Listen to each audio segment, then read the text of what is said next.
ആദ്യകാലങ്ങളിൽ ബക്ക എന്നും ഉമ്മുൽ ഖുറ എന്നും പേരുണ്ടായിരുന്ന പരിശുദ്ധമായ മക്ക നഗരത്തെക്കുറിച്ചാണ് ഇന്ന് പറയുന്നത്. സൗദി അറേബ്യയിലെ പരിപാവനമായ നഗരമാണ് മക്ക. നമ്മുടെ നബി മുഹമ്മദ് സ്വല്ലല്ലാഹു അലൈഹി വസല്ലമ തങ്ങൾ ജനിച്ചതും വളർന്നതും ഇവിടെയാണ്.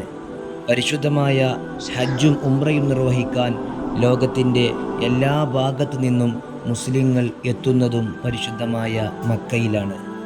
പ്രവാചകൻ ഇബ്രാഹിം നബി അലൈഹിസ്സലാത്തു വസ്സലാം അള്ളാഹുവിൻ്റെ കൽപ്പന പ്രകാരം തൻ്റെ പത്നി ഹാജറ ബീവി റളിയല്ലാഹു അൻഹയെയും മകൻ ഇസ്മായിൽ നബി അലൈഹിസ്സലാത്തു വസ്സലാമിനെയും കൊണ്ടുവന്ന് താമസിപ്പിച്ചത് ഇവിടെയാണ്.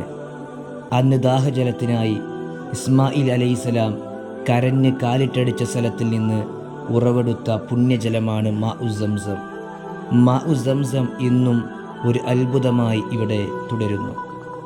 ഏക ഇലാഹായ അള്ളാഹുവിന് ഇബാദത്ത് ചെയ്യാനായി ഭൂമിയിൽ ആദ്യമായി സ്ഥാപിക്കപ്പെട്ട പരിശുദ്ധമായ പ്രസിദ്ധമായ കഅബാലയം കഅബ ഷരീഫ് സ്ഥിതി ചെയ്യുന്നത് പരിശുദ്ധമായ മക്കയിലാണ്.